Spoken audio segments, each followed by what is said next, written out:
یا ایھا الناس، اے لوگو، قد جاءتکم موعظۃ من ربکم، اے لوگو تمہارے پاس اللہ کی طرف سے نصیحت آ گئی ہے، اے لوگو تمہارے رب کی طرف سے تمہارے پاس نصیحت آ گئی ہے، وشفاء لما فی صدور، اور تمہارے سینوں میں جو بیماریاں ہیں، جو روحانی بیماریاں ہیں، حسد، کینہ، بغض، عداوتیں، شیاطین کے وسوسے، دنیا کی محبت اور اخروی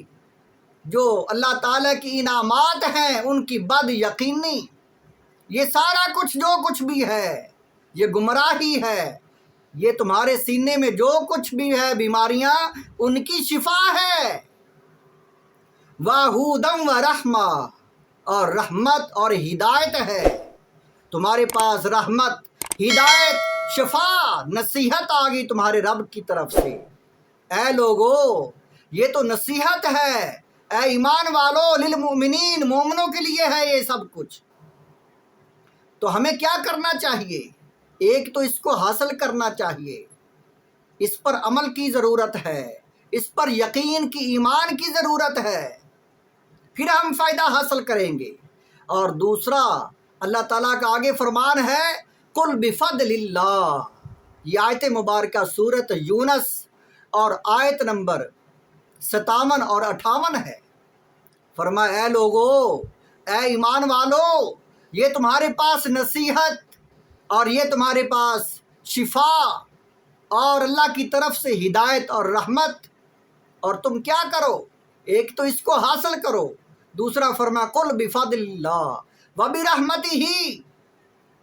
جب اللہ کا فضل، اللہ کی رحمت، اے میرے حبیب فرما دو، جب ان چیزوں کو حاصل کرو، تمہارے پاس آئے، اللہ کی رحمت آئے، فضل آئے، تو فرمایا فَبِذَلِكَ فَلْيَفْرَحُوا، تو خوشی کیا کرو، راضی ہو جایا کرو، اللہ تعالیٰ کے احسانات کو حاصل کرو اور راضی ہو۔ هُوَ خَيْرٌ مِّمَّا يَجْمَعُونَ، یہ تو اتنا افضل ہے، یہ بہتر ہے اس سے جو تمہارے پاس جمع ہے، جس کو تم جمع کرتے ہو۔ تو انسان کس کو جمع کر رہا ہے؟ ایک دنیا کی دولت،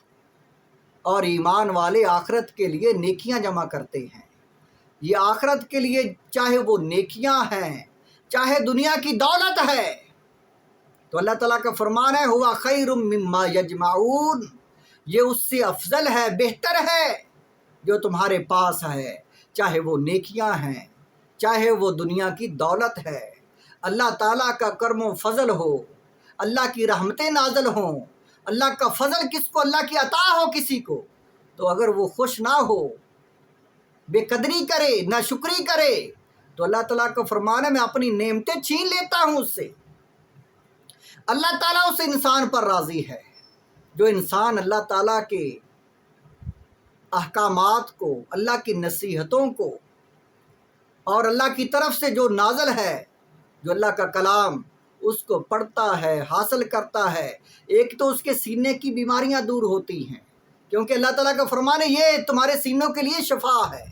دوسرا اللہ تعالیٰ کی رحمت اور ہدایت حاصل ہوتی ہے اسے، اور پھر جب وہ راضی ہوتا ہے کہ اللہ کا شکر ادا کرتا ہے، تو یہ عمل اتنا افضل ہے، ہوا خیر مما یجمعون، جو کچھ بھی انسان کے پاس ہے جمع کیا ہوا، چاہے وہ نیکیاں ہیں، چاہے وہ دنیا کی دولت ہے۔ تو اللہ تعالیٰ فرما رہا ہے میرے بندو، اے ایمان والو، اس سے افضل ہے۔ میں جب تم راضی ہوتے ہو تو میں خوش ہو جاتا ہوں کہ میرا بندہ میری عطا پر خوش ہے، میرا بندہ میرے احسانات پر خوش ہے، راضی ہے۔ جب بندہ راضی ہوتا ہے اللہ کے احسانات پر، تو پھر اللہ بھی راضی ہوتا ہے۔ تو سب سے بڑا اللہ کا احسان، لقد من اللہ علی المؤمنین اذ بعث فیہم رسولا، سب سے بڑا احسان تو اللہ کا، اللہ کے حبیب ہیں۔ سب سے بڑا احسان، سب سے بڑی رحمت، سب سے بڑا اللہ کا فضل۔ تو جو انسان اللہ کی سب سے بڑی رحمت، سب سے بڑے فضل اور سب سے بڑی ہدایت، جو ہدایت دینے والے یعنی سب سے بڑے ہادی، جب حضور علیہ الصلوۃ والسلام کی تشریف آوری کا دن آتا ہے تو خوش ہوتا ہے تو یہ بھی اس کے ایمان کی علامت ہے، یہ اس کے جو اللہ تعالیٰ کے احسان ہے اس کے شکرانے کی علامت، یہ بھی شکر ہے اللہ کا۔ لیکن صرف یہی نہیں کرنا، اللہ تعالیٰ کا فرمان ہے اے لوگو میری طرف سے نصیحت، ہدایت اور میری طرف سے شفا بھی آئی ہے، اس کو حاصل کرو، حضور کی اطاعت کرو، حضور علیہ الصلوۃ والسلام کی سنتوں کو اپناؤ۔ یہ اکیلا میلاد منا لیا تو سارا سال جو مسجد کی طرف رخ نہ کیا، نماز ہی نہ پڑھی، نماز اس سے بھی ضروری ہے۔ جو انسان نماز نہیں پڑھتا کل قیامت کے دن بلکہ قبر میں ہی جب داخل ہوگا تو سورج نظر آئے گا، فرشتے اٹھائیں گے تو سورج ڈوبتا ہوا نظر آئے گا، وہ کہے گا میری نماز جا رہی ہے، قضا ہو رہی ہے، تو فرشتے کہیں گے یہ تو نمازی ہے۔ تو قیامت کے دن جب جنتی عرض کریں گے یا اللہ دوزخیوں کے ہم نے دوزخیوں کو دیکھنا ہے،